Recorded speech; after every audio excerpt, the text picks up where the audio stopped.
Another opening week of football is in the history books, and just like any other week one, we had a mixed bag of results this year. We had some really amazing games, some big time duds, and some surprises throughout. And in my week one, I went 10-6 with my predictions about how I'd expect. You never really know what's going to happen in week one, so we're going to look to build upon that here in week two, where we will find out who just got lucky last week and who truly is here to stay. Today, I'm going to break down, give you a preview, and predict every single matchup for week two of the 2025 season. Let's just dive straight into things, starting off with the Thursday night game where we've got a good one on paper between the Commanders and the Packers. Both sides got a solid dub in week one, but it feels like there's a bit more weight towards the Packers in what they accomplished just considering who they played. Being able to smack around the Detroit Lions with relative ease is a big accomplishment. Yes, they did change up their coordinators, but still, that is a very talented football team,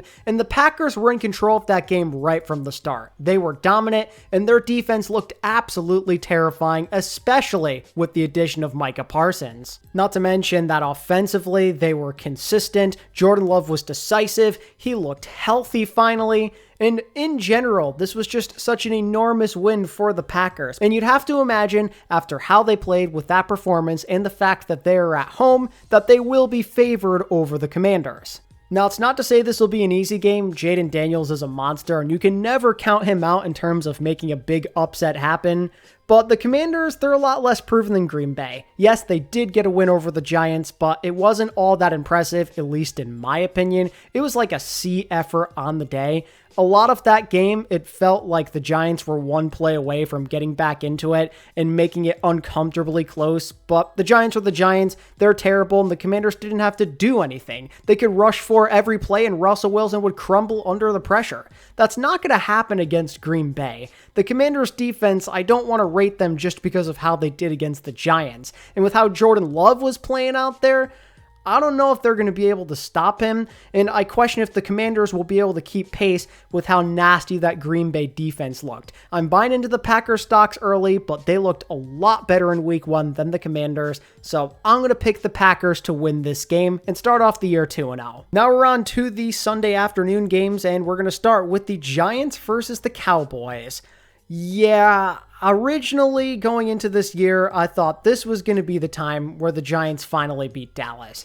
They're at an all-time low in terms of their morale, and the Giants made all these improvements in the offseason. It was an exciting time. This was going to be their best opportunity in a long time to beat Dak as the Dallas quarterback. But after what I saw last week, it just doesn't seem possible anymore. It really sucks to say that as a fan of this football team, but they don't stand a chance in hell. Yes, Dallas didn't look that good in the second half of the game against Philly, but in the first half, they put together a lot of complete drives. They got the run game going, and the Giants are notoriously bad at stopping the run game, so a lot of indicators would tell you that this is just going to be an easy Dallas win for sure. The Giants didn't show me anything last week. They couldn't even get a touchdown against the lousy Commanders defense, so how can I expect it to be any different against a lousy Dallas defense, who actually were able to generate pressure on Jalen Hurts? Russell Wilson is nowhere near as elusive outside of the pocket, so I think the Cowboys probably just have their way. Dak always owns the Giants as well in his career, so give me Dallas and an easy victory. Next up, you've got the Titans taking on the Rams at home. The Titans actually did show some fight against Denver. They generated a lot of turnovers with their defense, which was impressive, but their offense could not make use of the opportunities, and they played equally as sloppily, at least in my opinion, but what are you going to expect from a young quarterback in his first game against that Denver defense? It was to be expected, so no big deal. Against the Rams, he may have a bit of an easier time, Cam Ward, of generating some big explosive plays and scoring some touchdowns, but at the end of the day, this Rams team is so much more well-rounded than the Titans. The Titans have so many holes on their team, and Cam Ward, I just don't know how he's going to deal with consistent pressure. If that Rams D-line is no joke, it's going to look similar to the Denver game, and you know the Rams are going to execute better than Denver did. They're not going to turn the ball over as much, so I got the Rams winning this one for sure. Not that the Rams played great against Houston, but they're just more likely to win a scrappy game, so I got the Rams.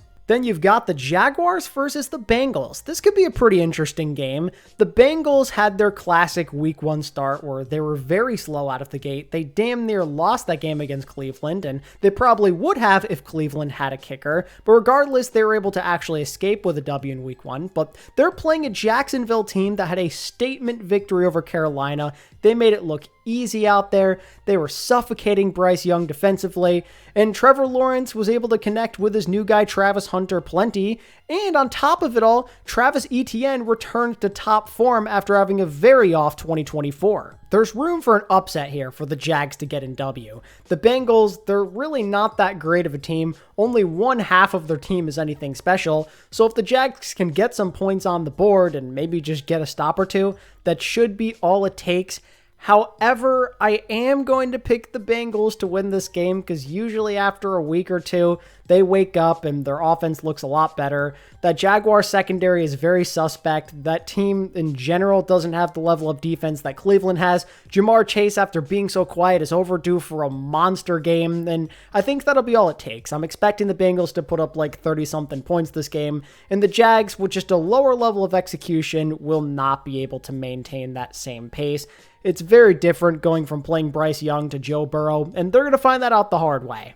Then you've got an AFC North battle between the Cleveland Browns and the Baltimore Ravens. The Ravens, yeah, they ravened last week against the Buffalo Bills. It was a little early, it came before the playoffs, but they had yet another massive choke.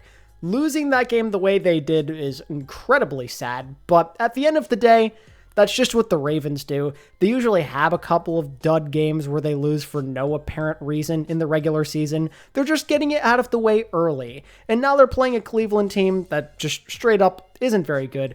Very solid defensive line, but not much else to write home about. Baltimore should win this game pretty easily. There's only so much that Cleveland can do before their defense ultimately gets tired. The Ravens were scoring at will against Buffalo, and if it weren't for that Derrick Henry fumble, they probably win that game, and that comeback never happens. With how great they looked in that first week, it's just so hard to go against them. They're going to bounce back with a W for sure against one of the worst teams in the league. Then another divisional game between the Jets and the Bills. Now, before the season started, looking at the calendar, wasn't very excited about this one. Didn't think you could even be close. But after what I saw in week 1, maybe I'm going to start to turn my tune around a little bit here. Now, that said, Buffalo still should be the favorites, and I am picking them to ultimately win this game, but I could see it being pretty uncomfortable. Buffalo, they may be in for a lot of shootouts if how their defense played against the Ravens in week 1 is any sort of indicator. Now, going from playing Baltimore to the Jets, there's a bit of a difference there, obviously, a major difference, but you got to give the Jets some credit. Against a pretty stout Steelers defense, they were able to hang 30 points. Justin Fields damn near won that game for the team. However, I am doubtful that we're going to see another type of shootout or anything like that.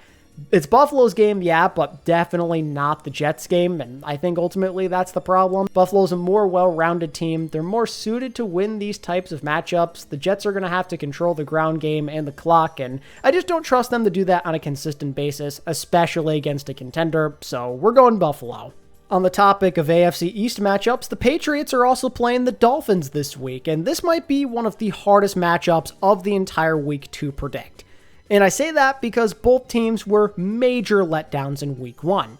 Obviously, the Dolphins more so than the Patriots, but the Pats don't get a pass here either. There was a lot of hype around them during the offseason, and they did not deliver in week 1. They struggled against the Raiders. It was a close game, but it never felt like they were in control. Geno could do whatever he wanted to against a secondary that was supposed to be improved, and that's a little scary. Even though the Dolphins weren't good in week 1, we know what they are capable of with Tua and Tyreek and all those guys. A very explosive offense on paper. So if the Dolphins do show up, I'm a little worried the Patriots are not going to be able to hang in there, but it depends on what version of Miami we get.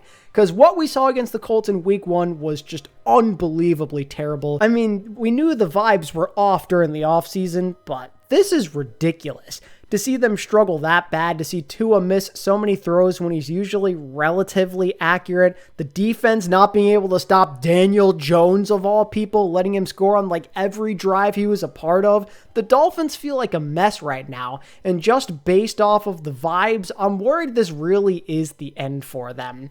Now, the Patriots are a team that they've had the number of in recent memory, so maybe things can go better here for them. But I don't know, just based off of vibes and consistency and the coaching of Mike Vrabel, I think I slightly lean towards the Patriots to win this game, I guess. I don't want to pick either team, I'm worried, but at least the Pats, the vibes are better. There's more confidence there. I don't know what's going on in Miami right now, and that scares me, so I think I'm going to stay away from them from the time being until they prove me otherwise. Then another intriguing game, the 49ers versus the Saints. Now, on paper, this should be a blowout, but the 49ers, they're looking at multiple injuries yet again. They just can't seem to get away from that injury bug. You have Brock Purdy dealing with issues. George Kittle's going to be out for multiple weeks. Juwan Jennings went down as well. The Niners are an absolute mess, and part of me is concerned that they just don't have enough players out there to really compete. And that sucks because the Saints, in my opinion, might be the worst team in the league. They didn't look quite as bad as I thought in that game against the Cardinals, but can you really trust them on a consistent basis? Definitely not. I don't think people understand we may end up seeing a Mac Jones versus Spencer Rattler quarterback matchup if Brock Purdy is not ready to go. That sounds like torture, even for the actual fans of these teams. I don't know why anyone would want to watch that. But regardless, we have to pick a winner, and on paper, it probably should be the Saints because the 49ers are down multiple key players. They have to adjust. Their defense is nowhere near as good as it used to be due to a lot of guys leaving in free agency. But I just can't get myself to trust in Spencer Rattler or this terrible Saints team. I can't do it.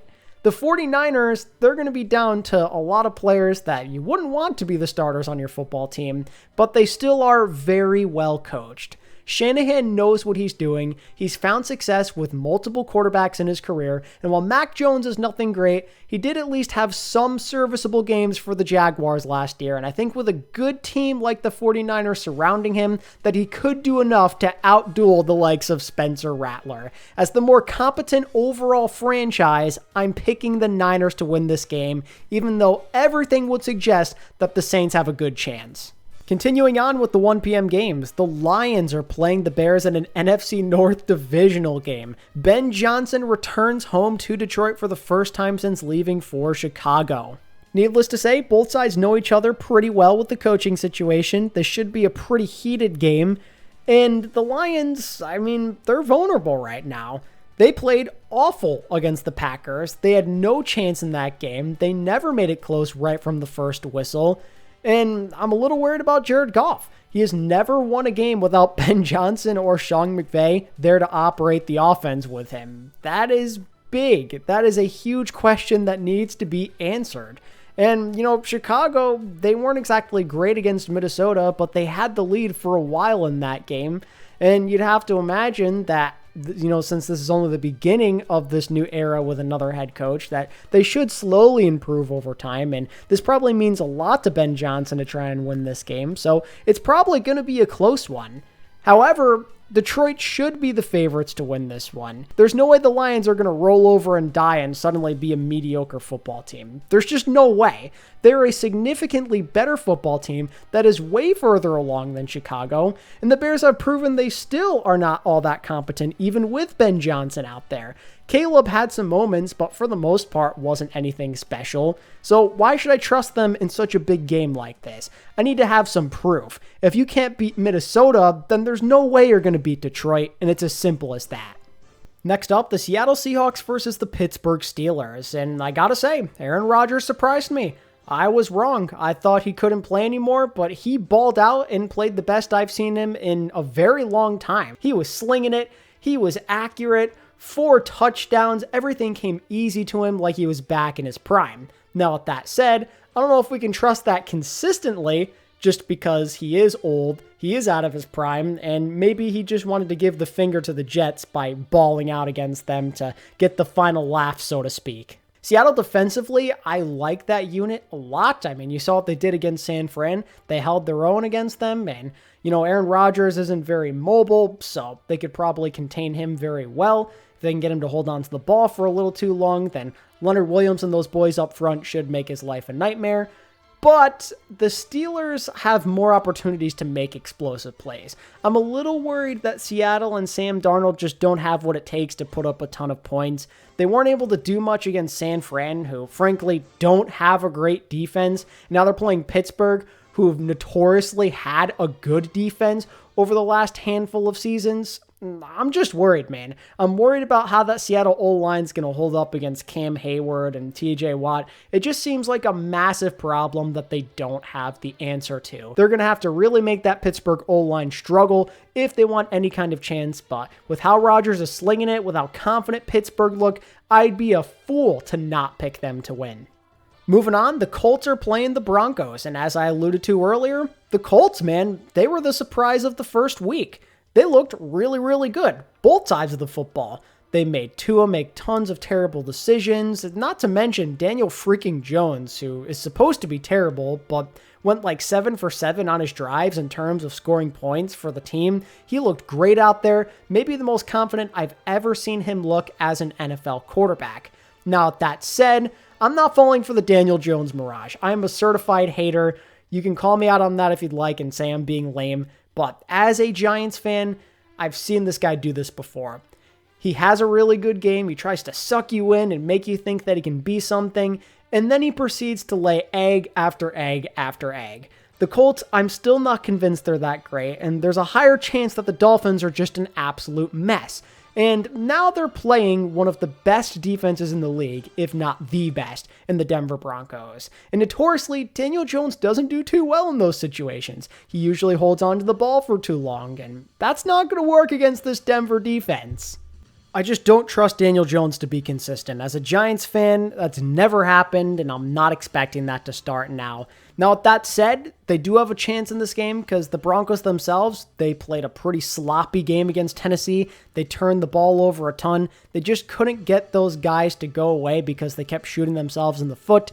But the Broncos overall since last year, they've been really consistent.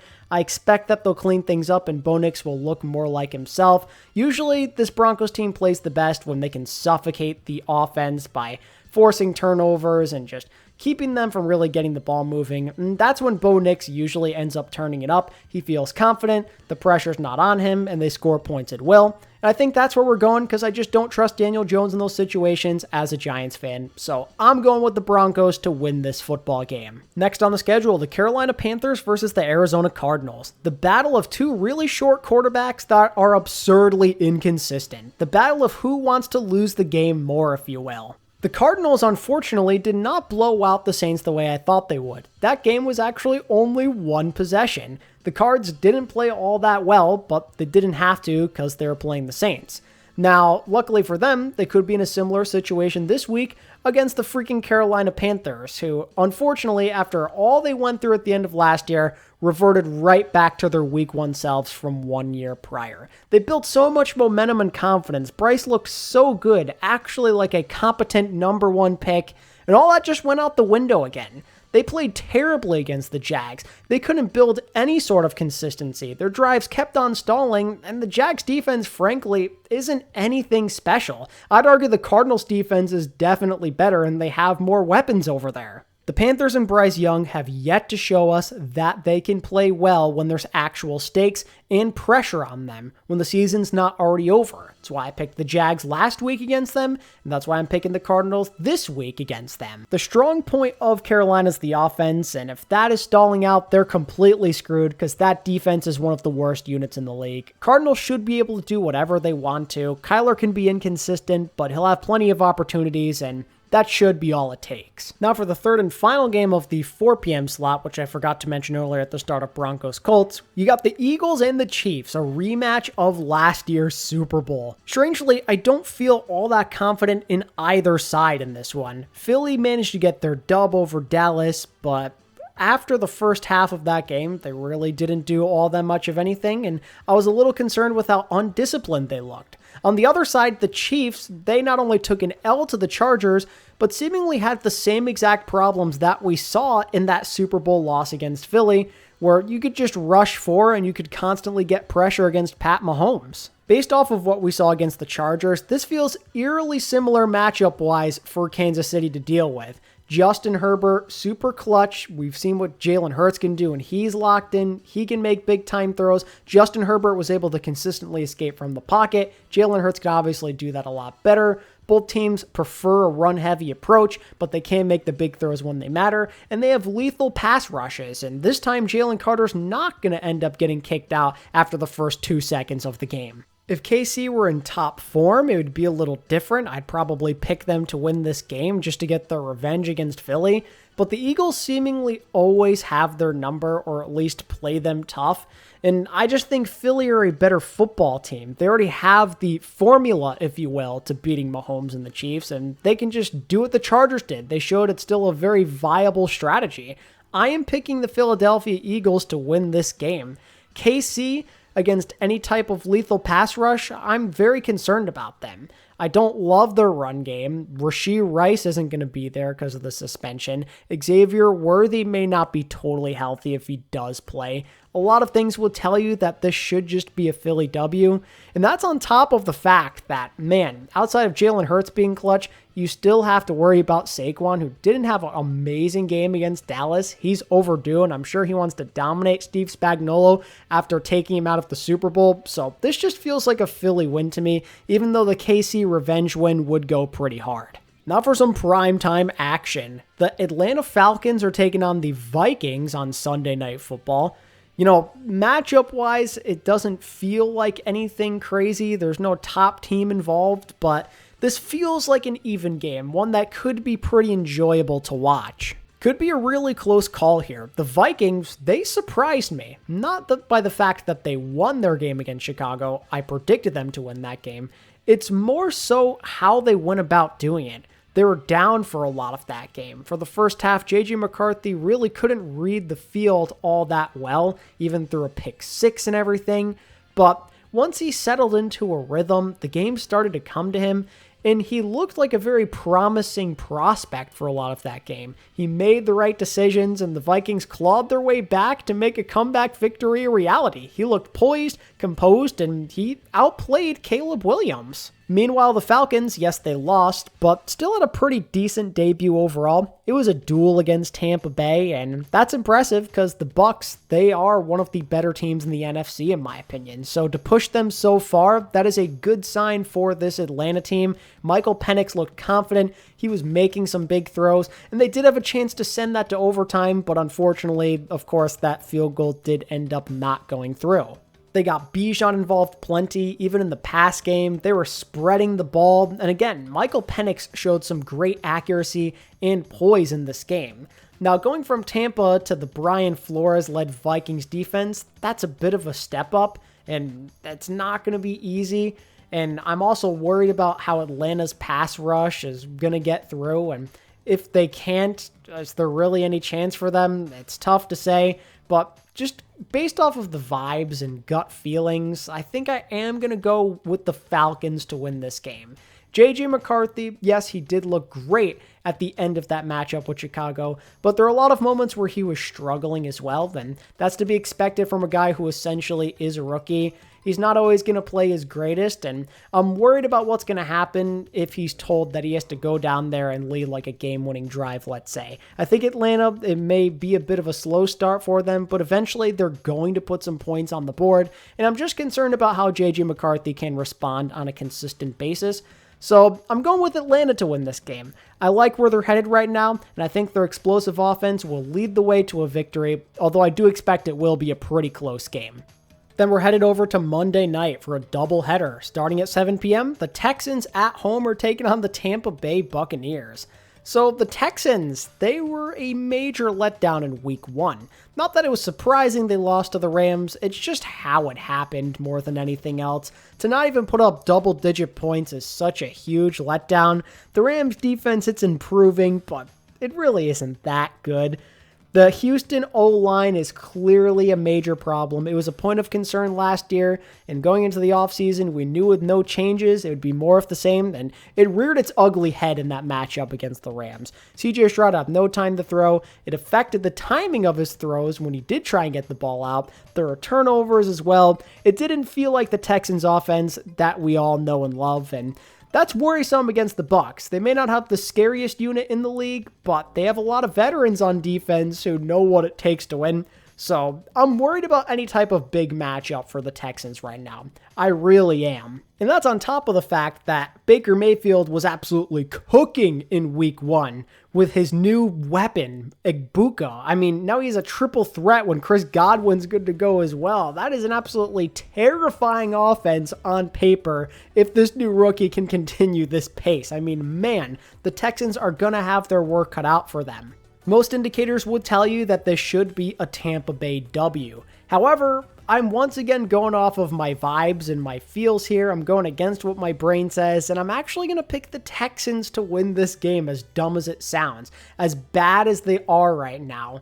And I say that because, one, you can't always count out CJ Stroud. He's a beast. He finds ways to win games. We still saw them win like 10 games with that horrible offensive line last year. But also Tampa Bay, as good as they are, like to have random dud games like we saw last year when they beat Detroit and everyone was hyping them up, and then they randomly lost to Denver and all that stuff. I could see a similar thing happening with Houston because their defense actually looked damn good against Matt Stafford and the Rams.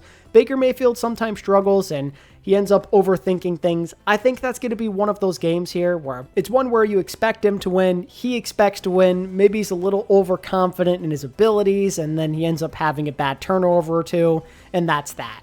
Baker, as elite as he can be, does have those games, and I think the Houston defense is going to end up surprising him with how good they are, and the Texans are going to get a surprising low-scoring win here. Anyway, that's enough of me coping. Time for the final matchup of Week 2. It's the Chargers versus the Raiders.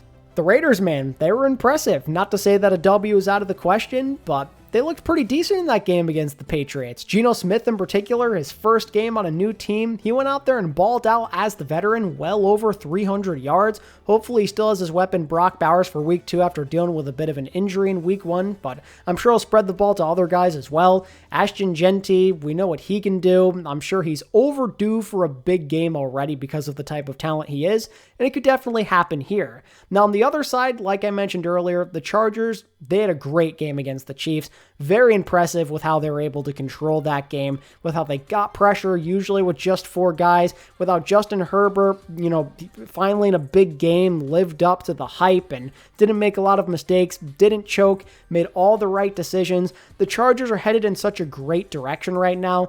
They're so much more proven, and usually they have the Raiders' number as well, so I am going to pick the Chargers to win this game. Now, Geno himself may play the hero and make this a very interesting game. He's done that plenty in his career the last couple of seasons, but I think the Chargers are just a better team, and with how they were generating pressure against the Chiefs, I mean, Geno, he's not going to handle it nearly as well as Pat Mahomes. It seems like whenever he can't maintain control over that pocket, that things go wrong, and I suspect it'll go that way in this game. If not, Chargers just maintain control of the ball. They didn't run that much against the Chiefs, but that could change against the Raiders. I think there's a good mixed strategy they can go with, and the Raiders' defense might be one of the worst in the league, so this should be a Chargers W. And with that said, that pretty much wraps up my thoughts and predictions on Week 2 of the NFL season. Let me know who you think's going to win and what your best bets are heading into the week. I'd love to hear them. And if you enjoyed the video, make sure to give it a like and subscribe for more NFL content every single week.